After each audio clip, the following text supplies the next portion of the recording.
साथ हैं वैदिक संस्कृति के अध्येता डॉक्टर अरुण कुमार जायसवाल जी। नमस्कार। नमस्कार। श्रीमद् भगवद गीता के दूसरे अध्याय का 42वां, 43वां और 44वां श्लोक। यामिमां पुष्पितां वाचं प्रवदन्ते विपश्चितः वेदवादरताः पार्थ नान्यदस्तीति वादिनः कामात्मानः स्वर्गपरा जन्म कर्म फलप्रदां क्रिया विशेष बहुलां भोगैश्वर्य गतिं प्रति भोगैश्वर्य प्रसक्तानां तयापहृत चेतसां व्यवसायात्मिका बुद्धिः समाधो न विधीयते।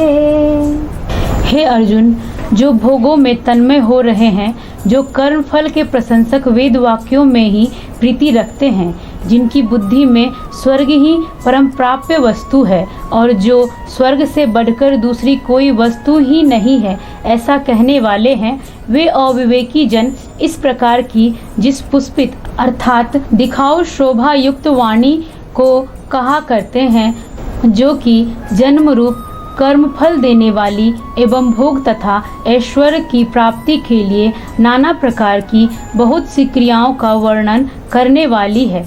उस वाणी द्वारा जिनका चित्त हर लिया गया है, जो भोग और ऐश्वर्य में अत्यंत आसक्त है, उन पुरुषों की परमात्मा में निश्चयात्मिका बुद्धि नहीं होती। कामना संसार की और साधना अध्यात्म की, क्या इससे मनुष्य का भला हो सकता है? लोग किस प्रकार के ज्योतिषी के पास ज्यादा जाना चाहते हैं? क्या उससे उनकी समस्याएं सुलझ जाएगी? एक बात जो है, भगवान ने कहा कि जो विवेकवान व्यक्ति होते हैं उनकी एक बुद्धि होती है, निश्चयात्मिका बुद्धि होती है, और जो विवेकहीन होते हैं, सकाम मनुष्य होते हैं, उनकी बुद्धि बहुत वेगों वाली अनंत होती है। अब भगवान इस बात को कहते हैं कि जो व्यावसायिक बुद्धि होती है वह कैसी होती है, अनिश्चय बुद्धि क्यों होती है और निश्चय बुद्धि क्यों होती है। अनिश्चय बुद्धि को समाधि नहीं मिलती। जिनकी रुचि, जिनका आकर्षण भोग और ऐश्वर्य में, भोग और ऐश्वर्य की आसक्ति ने जिनको अपहृत कर लिया है, जिनकी आत्मा में कामनाएं जन्म लेती हैं, स्वर्ग को सबसे पहले मानते हैं, जन्म कर्मफल देने वाली, अनेक तरह की क्रियाओं को भोग और ऐश्वर्य की ओर ले जाने वाली होती है, ऐसे लोग क्या करते हैं, बड़ी मीठी वाणी बोलते हैं। अगर ऐसे लोग बोलना शुरू करते हैं तो भीड़ लग जाती है। अपने बातों के कथन में वेदों को कोट करते हैं, शामिल करते हैं। वेद वाक्य क्या है? एक रिसर्च है। वेद में अभिचार प्रयोग, वशीकरण, मारण, मोहन, उच्चाटन, विद्वेषण आदि के प्रयोग वेद मंत्रों में कहाँ कहाँ है? तंत्र के षटकर्म कैसे हैं? पति को मनाने के लिए, पुत्र को सन्मार्ग पर लाने के लिए क्या करें? इसके लिए कौन कौन से वेद मंत्र हैं? वेद में लौकिक कामनाओं को पूरा करने के लिए मंत्र पर्याप्त हैं। कई बार पुराने ज़माने में जिस युग में भगवत गीता कही गई है, उस युग में जो वेदों में यज्ञ होते थे वे सकाम यज्ञ होते थे। अमुक कामना के लिए, राज विस्तार के लिए, तो बीमारी को दूर करने के लिए यज्ञ होते थे, शत्रु संहार के लिए यज्ञ होते थे। इस तरह के यज्ञ हवन होते थे। भगवान कहते हैं आध्यात्मिक साधना और सांसारिक कामना, इनका मिलन बहुत घातक होता है जीवात्मा के लिए। ये बातें बहुत महत्वपूर्ण हैं। इस पर हमें ध्यान देना चाहिए कि अगर सांसारिक कामना है और आध्यात्मिक साधना नहीं है तो क्या होगा। सांसारिक कामना पूरी होगी पर कम पूरी होगी। जैसे एक बीमार आदमी है, पड़ा है, ज़्यादा कुछ खा नहीं सकते, लेकिन बीमार आदमी के पास मिठाई रखी हो, अचार रखा हो, चटपटी चीज़ें रखी हो, नमकीन रखी हो, सारी बदपरहेजी की चीज़ें रखी हो। और एक बात, बीमार आदमी की जीभ ज़्यादा चलती हो, सामान्य अवस्था से ज़्यादा चलती रहती है। जितना बदपरहेजी बीमार आदमी करता है उतना स्वस्थ आदमी नहीं करता है बदपरहेजी। वही व्यक्ति है लेकिन बीमार में गड़बड़ ज़्यादा करता है। डायबिटीज़ वाले रसगुल्ला ज़्यादा खाते हैं, रात में फ्रिज खोलकर चुपके से खाते हैं। भगवान कहते हैं कि वेद मंत्रों का जो काम में प्रयोग है, बड़ी अच्छी बात करते हैं। जैसे ज्योतिष है, शनि की बात करें, राहु की बात करें, नौकरी लग जाएगी, अमुक समय परेशानी दूर हो जाएगी। पर ज्ञान की बात करते हैं तो ज्ञान चर्चा वाले के पास कोई आएगा ही नहीं, ज्योतिषी के पास हजारों आ जाएंगे। क्यों? भगवान इसका रहस्य 42वें श्लोक में बताते हैं। वे पुष्पित वाणी बोलते हैं, मीठी वाणी बोलते हैं, ऐसा लगता है कि उनकी बातों से फूल झर रहे हैं, ऐसी बात वे बोलते हैं। वेदों के मंत्रों को शामिल करते हैं। ये समस्या है, इनका ये समाधान है। सच ये है कि एक समस्या का समाधान 6 नई समस्याओं को जन्म देता है कि जीवन की समस्या का समाधान तो है ही नहीं। जीवन की समस्याओं के समाधान के लिए भगवान कहते हैं व्यावसायिक बुद्धि से नहीं, निश्चयात्मक बुद्धि से होगा। जीवन की समस्या का समाधान है कर्म पूर्ण हो। जीवन की समस्या का समाधान है कि जो कर्म है वो परमात्मा के प्रति हो। जैसे आपने कामना पूर्ण कर ली, एक कामना 6 नई कामनाओं को जन्म देगी और 6 कामनाओं से जो कर्म होंगे, कामना और कर्म का मिश्रण नए संस्कार को जन्म देगा। चित्त निरंतर धूमिल होता होगा, धूसरित होता रहेगा, गंदला होता रहेगा, इसके अलावा कुछ नहीं होगा। मतलब ये कि कर्म बंधन के बाद बंधन, फिर बंधन चलता चला जाएगा। त्रिगुणात्मक गुण है प्रकृति के। प्रकृति के 3 गुण होते हैं, सृष्टि में 3 गुण व्याप्त हैं, ग्रह में भी 3 गुण है। जैसे तामसिक गुण है, वही शनि बीमारी देगा, अपयश देगा, षड्यंत्र देगा, रोग देगा।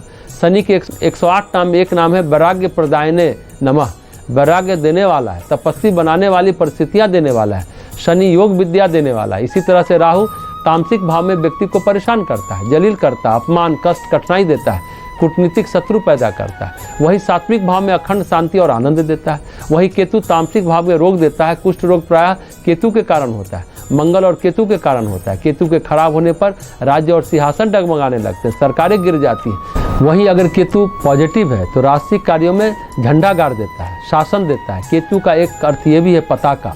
कहा जाता है केतु अच्छा रहे तो पताका लग जाती है, गाड़ी में पताका लग जाती है, ऐश्वर्य देता है, प्रतिष्ठा करता है। सिंहासन डगमाते कब है? जब केतु खराब होते हैं। केतु के खराब होने पर राज चले जाते हैं और अच्छे होने पर सरकार प्रतिष्ठित हो जाती है। सात्विक भाव में केतु मोक्ष प्रदान करता है। तो योग प्रदाता, तत्व प्रदाता, शांति प्रदाता, ये सात्विक है। उसी तरह से जो वेद मंत्र हैं, रिसर्च में सात्विक भाव लिए, तामसिक भाव लिए, सात्विक भाव नहीं ग्रहण किए, वैसा ही फल मिला। वेद मंत्र का केवल सात्विक भाष्य श्री अरविंद ने किया। भगवान कहते हैं जो सात्विक बुद्धि है, जो जान गए हैं जीवात्मा का रहस्य, एक बार उनको अनुभव हो गया, फिर वो निश्चय बुद्धि में रहते हैं। एक व्यक्ति मुसलमान नादिर शाह के समय आया। किस्सा यूँ है, एक व्यक्ति को प्रेत सताता था। उसके गुरु सरदार थे।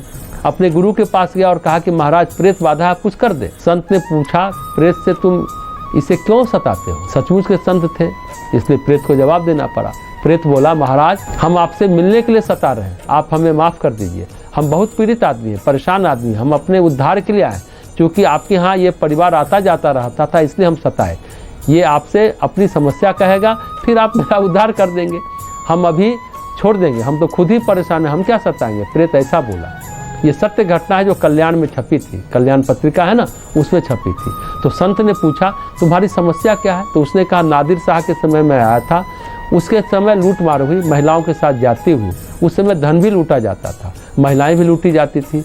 फिर उसकी शादी हुई, उसकी पत्नी के साथ किसी और का संबंध हो गया, फिर उसकी हत्या कर दिया। ऐसे कुकर्म जाल के साथ वह भर गया। यमराज के पास गया। यमराज ने कहा तुम्हारी आत्मा तो क़यामत तक भटकती रहेगी, यहाँ कैसे आए? लेकिन हिंदू मुसलमान नहीं होता। यमराज के यहाँ फिर प्रेत संत को बोला हमारे कर्म के अनुसार हमें प्रेत योनि मिली 1000 साल की। 2 तरीके के प्रेत होते हैं, एक जो अकाल मृत्यु के कारण मरते हैं, प्रेत बन जाते हैं, जब तक आयु रहती है प्रेत रहते हैं, जब आयु खत्म हो जाती है प्रेत योनि से मुक्त होकर जन्म लेते हैं। दूसरे जिनको कर्मानुसार प्रेत योनि मिलती है, कर्मफल के अनुसार जिनको यमराज प्रेत योनि देते हैं। प्रेतों के अधिपति जो सारी सृष्टि के प्रेतों पर नियंत्रण रखते हैं यमराज है। अगर प्रेत कोई गड़बड़ करता है, प्रेतों पर कोई कर्मफल विधान लगता है, तो प्रेत को किसी से बदला लेना है तो पहले यमराज जी से अनुमति लेता है। हमारा उसने नुकसान किया था, हम उससे बदला लेना चाहते हैं। यमराज बोलता है हाँ कर्म बनता है, जाओ बदला ले आओ। अगर वह बिना कर्म का बदला लेता है तो यमराज उसे फिर दंडित करता है। यह प्रेत संत के पास बोला 1000 साल की योनि कम से कम होती है, हमारे कर्मानुसार हमें 3000 साल की प्रेत योनि मिली है, इसलिए हम घबराएं। हम 3000 साल भटकते रह जाएंगे, हमारा उद्धार कब होगा? फिर यमराज ने उससे कहा ठीक है, एक छूट देते हैं। अगर कोई संत तुम्हारा कल्याण करेगा, तुम्हारा उद्धार करना चाहेगा, तभी तुम्हारा उद्धार होगा। कर्मों के विधान से केवल संत ही उद्धार कर सकते हैं, उबार सकते हैं, ऐसा यमराज ने कहा। और ऐसी कोई शक्ति मेरे पास नहीं जो भगवान से प्रार्थना कर तुम्हें कर्मों से उबार सकते हैं। तो महाराज जब से हमें प्रेत योनि मिली, हम सच्चे संत की तलाश में हैं। ये परिवार आपके पास आता जाता था, इसके माध्यम से आप तक पहुंच जाएं तो हम पहुंच गए। संत बोले ठीक है। वहीं पर कई परिवार बैठे थे। संत बोले किसी को बेटा चाहिए। एक सरदार जी थे, उसकी शादी हो चुकी थी, उसके परिवार में कोई बेटा नहीं था। उन्होंने कहा महाराज बेटा चाहिए, कोई अच्छी आत्मा भेज दीजिए। लड़का पैदा हो गया, वह पढ़े लिखे नहीं, बड़ा होने पर न पूजा पाठ करे, न गुरुद्वारा जाए, न गुरु ग्रंथ साहब का पाठ करे। वह बोलता था हम पढ़ने के लिए पैदा नहीं लिए। उसे अपनी सब यातना याद थी। फिर सरदार जी उस संत के पास आए। वैसे लड़का तो ठीक है महाराज, पर स्कूल नहीं जाना चाहता। बालक बोलता है हम तो एक ही काम के लिए आए हैं, बाकी काम नहीं करेंगे। पढ़ाई लिखाई डिग्री पैसा रुपया यहाँ थोड़े काम आता है, वहाँ तो कर्म काम आता है, और सब तो बेकार की बात है। तो संत जी बोले ठीक है, भटकी पीड़ित जीवात्मा है, ये अपने ढंग से सही कह रही है और उस रास्ते से इसको रोकना भी ठीक नहीं। प्राप्त कराइए। लेकिन एक काम करिए, इस लड़के को संत ने कहा तुम पूजा पाठ करो, सब काम करो, संसार में आए हो तो थोड़ा संसार की भी पढ़ाई लिखाई कर लो। इसके लिए हम तुम्हारी स्मृतियों को थोड़ा धुंधला कर देते हैं ताकि वह दर्द जो तुम्हारे अंदर है वह कम हो जाए, क्योंकि दर्द में रहोगे तो कुछ कर नहीं पाओगे। उस लड़के में जो प्रेत योनि का दर्द था उसको बहुत पीड़ित करता था। संत ने यादों को धुंधला कर दिया, थोड़ा पढ़ने लिखने लगा। ये एक सच्ची घटना है। उस लड़के में क्या हुआ, जो पीड़ा थी, जो स्मृतियाँ थी, जो निश्चयात्मक बुद्धि थी, उसे बस वही करना है, कल्याण करना है। तो भगवान कहते हैं कामनाएं जो हैं, कामनाओं से प्रेरित जो कर्मकांड है, कामनाओं से प्रेरित जो साधना है, वह बुद्धि को अव्यवसायिक अनिश्चयात्मक बुद्धि बना देती है। अनिश्चयात्मक बुद्धि बहुत अच्छी अच्छी बातें करता है, बड़ी मीठी मीठी बातें करता है, वशीकरण पदोन्नति की बातें करता है, पर इससे कुछ होता नहीं है। पर जो कामनाओं से आत्मा घिरी हुई है, वह सुख को, स्वर्ग को, ऐश्वर्य को, भोग को ही प्राप्ति मानते हैं। उनका अंतिम छोर इंद्र तक है। शास्त्र कहते हैं कि बहुत सारे पाप हो तो मनुष्य शरीर से भोगे नहीं जा सकते। बीमारी होगी, शरीर ही नहीं रहेगा तो भोगेंगे कैसे। यातना शरीर मिलता है नरक की यातना भुगतने के लिए। यातना शरीर में क्या होता है, रोग शोक बीमारी कष्ट होंगे, लेकिन शरीर नष्ट नहीं होगा। जीवात्मा को यातना शरीर मिल जाता है। उसी तरह पुण्य बहुत हो जाएंगे तो भी एक शरीर से भोगा नहीं जा सकता। कितनी स्त्रियां को भोगोगे, कितना खाना खाओगे, कितना स्वादिष्ट भोजन करोगे, उसके लिए भोग शरीर मिलता है। स्वर्ग लोक में यह प्राप्त होता है। तो जो कामना से घिरे लोग हैं, स्वर्ग उनके लिए अंतिम सीढ़ी है। वही पुण्य और पाप, जन्म और कर्म से सभी बंधे हुए। अगर उससे उबरना है, समाधि को पाना है, समाधान जीवन का ढूंढना है, तो बुद्धि होनी चाहिए निश्चयात्मक।